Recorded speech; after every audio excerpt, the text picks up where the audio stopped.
મિત્રો નમસ્કાર. 10 સામાજિક વિજ્ઞાન સેક્શન એ અને એમાં ખરા ખોટા વિધાનોનો એક પાર્ટ આવે છે, તો એની ચર્ચા આપણે કરીએ છીએ. ભારત વિશ્વમાં વિસ્તારની દ્રષ્ટિએ 7મા ક્રમે, તો એ સાચું વિધાન છે, કારણ કે વસ્તીમાં બીજો ક્રમ અને વિસ્તારમાં 7મો ક્રમ છે. પ્રાકૃતિક વારસો એટલે કુદરતની ભેટ, એ પણ સાચું છે, કારણ કે પ્રકૃતિ એટલે કુદરત. હિમાલય પર્વત એક ભૂમિ આકાર છે, એ પણ એક સાચું વિધાન છે. આપણી રાષ્ટ્ર મુદ્રામાં 3 સિંહોની આકૃતિ ખોટું છે, કારણ કે 4 સિંહો આવશે. હિમાલયની ગિરિમાળા ભારતની ઉત્તર સીમાએ આવેલી છે, સાચું છે, કારણ કે ભારતની 3 બાજુ દરિયો છે. સાંસ્કૃતિક વારસો એટલે માનવ સર્જિત વારસો, એ પણ સાચું છે, કારણ કે માનવ સાથે સંસ્કૃતિ જોડાયેલી છે. ભારતની શિલ્પો કંડારવાની કળા 10,000 વર્ષ જૂની છે, વિધાન ખોટું છે, કારણ કે 5,000 વર્ષ જૂની આવશે. સમ્રાટ અશોકનો શિલાલેખ વડનગરમાં આવેલો છે, તો એ ખોટું વિધાન છે, જૂનાગઢમાં આવેલો છે. શામળાજીમાં ભાદરવી પૂનમે મેળો ભરાય છે, વિધાન ખોટું છે, જે અંબાજીમાં ભરાય છે. ભારતના સૌથી પ્રાચીન નિવાસીઓ હબસી એટલે નેગ્રીટો પ્રજા છે, એ વિધાન સાચું છે. ભારતમાં આવેલા આર્યો ઓસ્ટ્રેલોઇડ પ્રજાને કિરાત કહેતા હતા, આ વિધાન ખોટું છે, કારણ કે એ ઓસ્ટ્રેલોઇડ પ્રજાને નિષાદ કહેતા હતા. દ્રવિડોમાં માતૃમૂલક કુટુંબ પ્રથા પ્રચલિત હતી, સાચું વિધાન છે. ભારતની આર્ય સભ્યતાના નિર્માતાઓ નોર્ડિક એટલે કે આર્યો હતા, વિધાન સાચું છે. તાનારીરી મહોત્સવ વડનગરમાં ઉજવાય છે, સાચું છે, કારણ કે બંને બહેનો એ ત્યાંની ફેમસ સંગીત બેલડી કહેવાય છે. બિકાનેર શહેર એ જળતરના ઘરેણા માટે જાણીતું, આ પણ સાચું છે. રાજસ્થાનનો બિકાનેર વિસ્તાર એ જળતરના અલંકારો માટે પ્રખ્યાત હતો. ગુજરાતના વિસ્તારોમાંથી અકીક મળી આવે છે. થોડી વાક્ય રચનામાં ભૂલ છે, એટલે કદાચ એમાં એવું આપેલું હોવું જોઈએ કે અમદાવાદ, સુરત વગેરે જગ્યાએથી અકીક મળી આવે છે, અથવા તો સામાન્ય રીતે જોઈએ તો પણ વિધાન સાચું છે. સામવેદ એ સંગીતનો વેદ ગણાય છે, આ પણ સાચું વિધાન છે, કારણ કે સામવેદ એ રાગ અને લય સાથે ગવાતો વેગ છે, જેને સંગીતની ગંગોત્રી કહેવાય છે.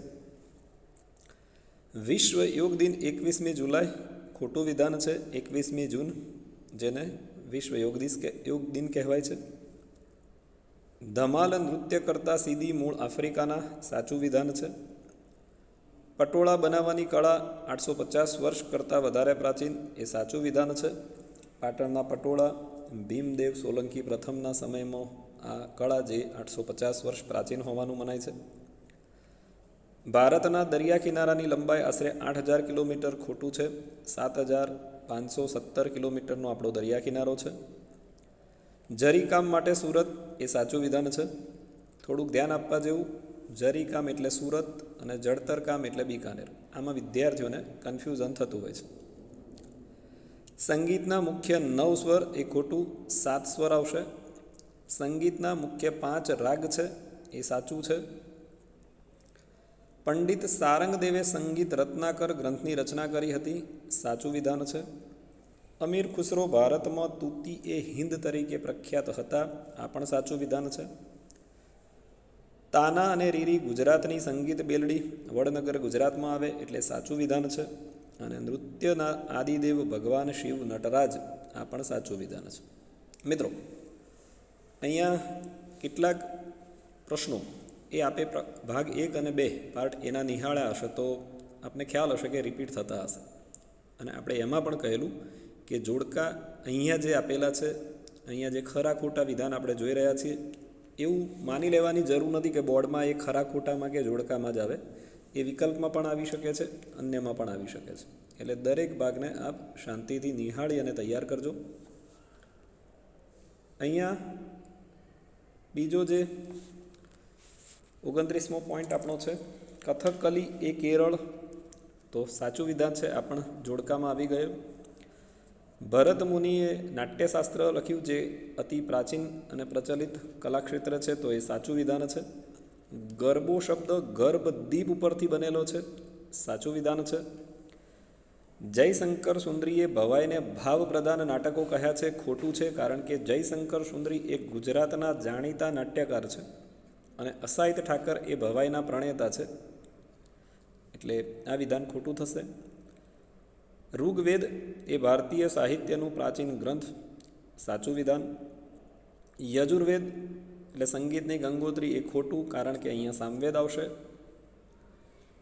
રામાયણ વિશ્વનો સૌથી મોટો ગ્રંથ એ વિધાન ખોટું, કારણ કે ત્યાં મહાભારત આવશે. પ્રારંભિક બૌદ્ધ સાહિત્ય પાલી ભાષામાં લખાયું, સાચું છે.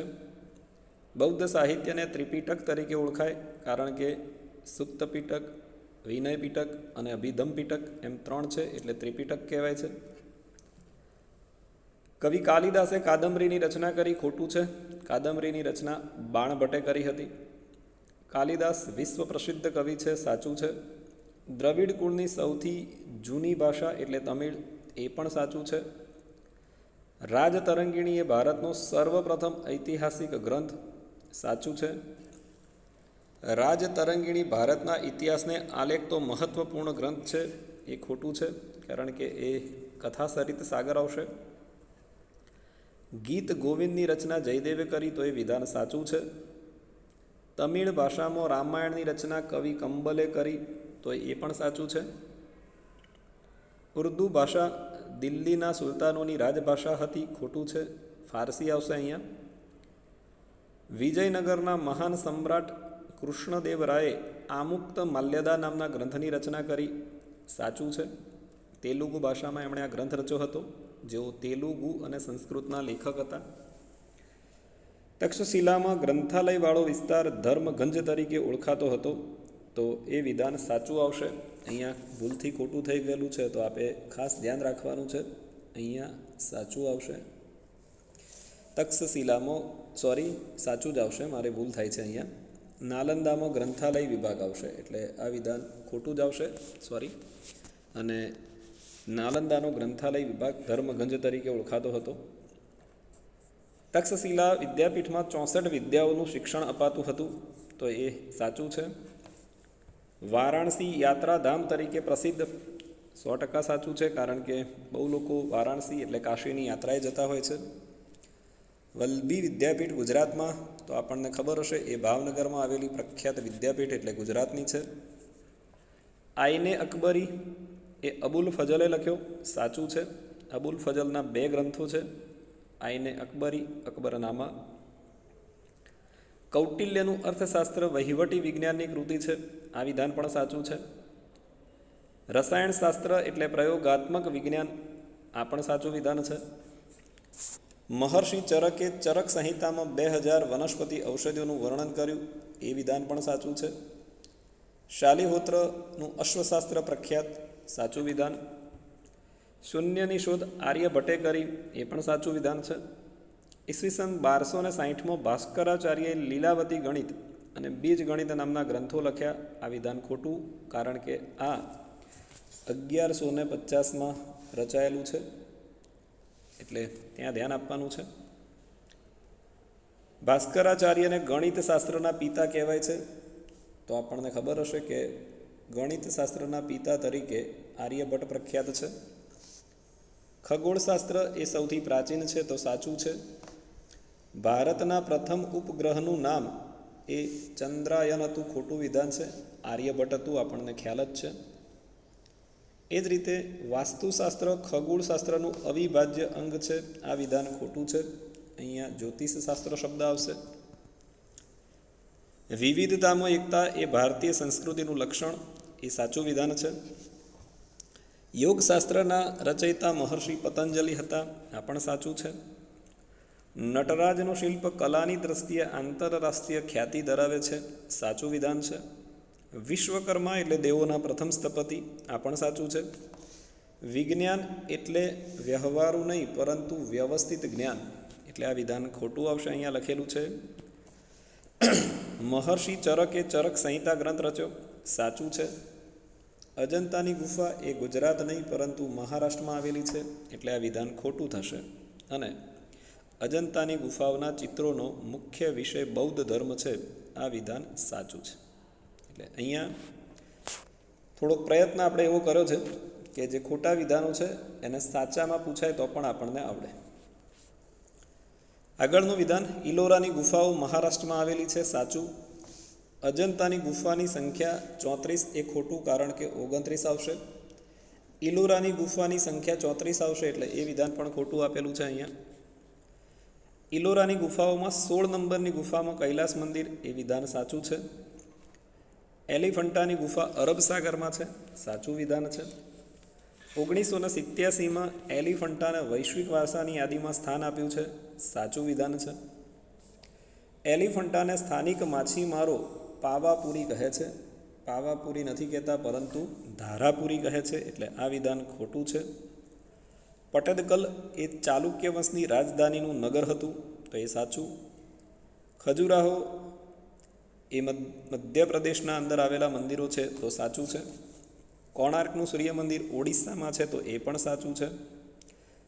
કોણાર્કના સૂર્ય મંદિરને વિશાળ 12 પૈડા છે, અહીંયા 15 આપેલા છે, એટલે વિધાન ખોટું થશે. બૃહદેશ્વર મંદિરને રાજ ચોલે બંધાવ્યું હતું અને માટે જ એને રાજરાજેશ્વર મંદિર કહેવાય છે, એટલે વિધાન સાચું છે. કુતુબ મિનારની લંબાઈ 50 મીટર છે, તો પહેલાં તો લંબાઈ આપતી જ નથી. એની ઊંચાઈ 72.5 મીટર છે અને ભૂતલનો ઘેરાવો 13.75 મીટર અને ઉપર જતાં 2.75 મીટર, એટલે ખોટું થશે. યુનેસ્કોએ ભારતના 18 જેટલા સ્થળોને વૈશ્વિક વારસાની યાદીમાં સામેલ કરેલા છે, ખોટું થશે. એમાં 32 આવે છે. હુમાયુનો મકબરો એ ભારતીય શૈલીમાં નિર્માણ પામેલ છે, એ પણ ખોટું છે. આગ્રાનો કિલ્લો ઉત્તર પ્રદેશમાં આવેલો છે, સાચું. તાજમહેલ ગંગા નહીં પરંતુ યમુના નદીને કિનારે આવશે, એટલે એ વિધાન ખોટું છે. વિશ્વની 7 અજાયબીમાં એનું સ્થાન છે, એટલે એ વિધાન પણ સાચું આવશે. દિલ્હીમાં આવેલા લાલ કિલ્લાનું નિર્માણ જહાંગીરે કરાવ્યું હતું. દિલ્હીમાં આવેલા લાલ કિલ્લાનું નિર્માણ જહાંગીરે કરાવ્યું હતું, આ વિધાન ખોટું આવશે. થોડીક ભૂલ છે જ અહીંયા 100%. લાલ કિલ્લા જે દિલ્હીમાં છે એનું નિર્માણ શાહજહાંએ કરાવ્યું હતું. ફતેપુર સિકરી ગુજરાતમાં આવેલું છે, એ પણ ખોટું જ આવશે. અહીંયા ભૂલ થયેલી છે, તો આપ 100% ધ્યાનમાં લેશો. ફતેપુર સિકરી એ ઉત્તર પ્રદેશમાં યમુના નદીના કિનારે આવે, એટલે રાણી ઉદયમતીએ પાટણમાં રાણીની વાવ બંધાવી હતી, તો એ સાચું છે. કોણાર્કનું સૂર્ય મંદિર કાળા પેગોડા તરીકે ઓળખાય છે, એ પણ સાચું છે. સંરક્ષિત જંગલો સરકારના સીધા નિયંત્રણમાં નથી હોતા, એટલે કે એની દેખભાળ માત્ર સરકારી તંત્ર કરે છે, એટલે એ વિધાન ખોટું આવશે. સામુદાયિક જંગલો પર સ્થાનિક સ્વરાજ્યની સંસ્થાઓનું નિયંત્રણ હોય, સાચું છે. જૈવ વિવિધતાની દ્રષ્ટિએ ભારત વિશ્વમાં 12મા સ્થાને છે, તો એ પણ સાચું છે. લાલ પાંડા હિમાલયના શીતવનોમાં, એ પણ સાચું. ગંગા બ્રહ્મપુત્ર નદીમાં ગંગે ડોલ્ફિન એ ખારા પાણીની પ્રજાતિ છે, તો એ ખોટું આવશે, કારણ કે મીઠા પાણીની પ્રજાતિ આવશે, એટલે એના ઉપર ધ્યાન રાખવાનું છે. નદીનું પાણી મોટે ભાગે મીઠું હોય છે. ભારતમાં જંગલોમાંથી ચિત્તો નષ્ટ થઈ ચૂક્યો છે, તો સાચું છે. અભયારણ્યમાં માનવ પ્રવૃત્તિ કરવા પર સંપૂર્ણ પ્રતિબંધ હોય છે, તો એ વિધાન ખોટું આવશે, કારણ કે એમાં છૂટછાટ હોય છે. રાષ્ટ્રીય ઉદ્યાન અને જૈવ આરક્ષિત ક્ષેત્રમાં એ પ્રતિબંધ સંપૂર્ણ હોય છે. રાષ્ટ્રીય ઉદ્યાનમાં પાલતુ પશુઓને ચરાવવા પર સંપૂર્ણ પ્રતિબંધ, તો એ સાચું. જૈવ આરક્ષિત ક્ષેત્રની રચના આંતરરાષ્ટ્રીય માપદંડો અનુસાર થાય, આ વિધાન પણ સાચું છે. જેનો ઉછેર માનવીની મદદ વગર કુદરતી રીતે થયો હોય તેને અક્ષત વનસ્પતિ કહે છે, તો આ વિધાન અહીંયા ખોટું આપેલું છે, પરંતુ સાચું આવશે, કારણ કે માનવીની કોઈ પણ સહાય વિના કુદરતી રીતે ઉગી નીકળતી વનસ્પતિ અને કુદરતી વનસ્પતિ અથવા અક્ષત વનસ્પતિ કહેવાય છે, તો એ સાચું વિધાન આવશે. નિર્વનીકરણ એ માનવીની વિકાસ યાત્રાનું પરિણામ. નિર્વનીકરણ એટલે જંગલોનું નષ્ટ થવું, અને એ જંગલો આપણે નષ્ટ આપણી વિકાસ યાત્રાને કારણે કરે, એટલે સાચું આવશે. નિર્વનીકરણથી ઓક્સિજનની માત્રા વધે છે, તો એ ખોટું. કાર્બન ડાયોક્સાઇડની માત્રા વધશે, એટલે એમાં પણ આપણે ધ્યાન રાખવાનું છે. વિશ્વમાં પશુ પક્ષીઓની લગભગ 21 લાખ, એટલે વિધાન ખોટું આવશે. એમાં 15 લાખ જેટલી પ્રજાતિ જોવા મળશે. ભારત એવો દેશ છે જેમાં વાઘ અને સિંહ તેના કુદરતી આવાસમાં રહે છે, તો એ સાચું છે. તમિલનાડુમાં સમુદ્ર કિનારે સમુદ્રી કાચબા ઈંડા મૂકવા આવે છે, તો એ ખોટું છે. ગુજરાતમાં આવે છે, ઓડિશાના કિનારે આવે છે. ગુજરાતના જંગલોમાં સિંહ સંપૂર્ણ નષ્ટ થયા છે, આ વિધાન ખોટું છે, કારણ કે સમગ્ર એશિયામાં કદાચ સિંહ ગુજરાતના ગીરના જંગલમાં જ જોવા મળે છે. ગીધ એ માનવીનો સફાઈ કામદાર ગણાય છે, સાચું, કારણ કે મૃત ઢોરનું માંસ ખાય છે. અભયારણ્યમાં માનવ પ્રવૃત્તિઓ પણ સંપૂર્ણ પ્રતિબંધ હોય છે, તો એક વિધાન ખોટું આવશે. એમાં સત્તાધિકારી પાસેથી આપણે પરવાનગી મેળવી અને પછી અમુક પ્રવૃત્તિઓ કરી શકીએ છીએ. અને રાષ્ટ્રીય ઉદ્યાનની તુલનામાં અભયારણ્ય વધારે સંરક્ષિત ક્ષેત્ર છે, આ ખોટું આવશે, કારણ કે ખરેખર ઉલટું વાક્ય હોવું જોઈએ. અભયારણ્યની તુલનામાં રાષ્ટ્રીય ઉદ્યાન વધારે સંરક્ષિત છે, કારણ કે અભયારણ્યમાં પશુઓને ચરાણની કે માનવ પ્રવૃત્તિની છૂટછાટ હોય છે, જે રાષ્ટ્રીય ઉદ્યાનમાં હોતી નથી. તો મિત્રો, અહીંયા આપણું આ સેક્શન આપણે પૂર્ણ કરીએ છીએ, એટલે કે સેક્શન પૂર્ણ નથી કરતા, પરંતુ આપણો આ ભાગ આપણે પૂર્ણ કરીએ છીએ. આપણું સેક્શન તો હજુ કન્ટિન્યુ રહેશે, અને જે પ્રમાણેના પ્રશ્નો અહીંયા આપેલા છે એમાં જે સાચા પ્રશ્નો છે એની આપણે ચર્ચા નથી કરી વિશેષ, પણ જે ખોટા છે એને કઈ રીતે સાચા બનાવી શકાય એની ચર્ચા કરી છે, અને આપે પણ એ જ રીતે દરેક પ્રશ્નને વાંચવો જોઈએ. જય હિન્દ, જય ભારત.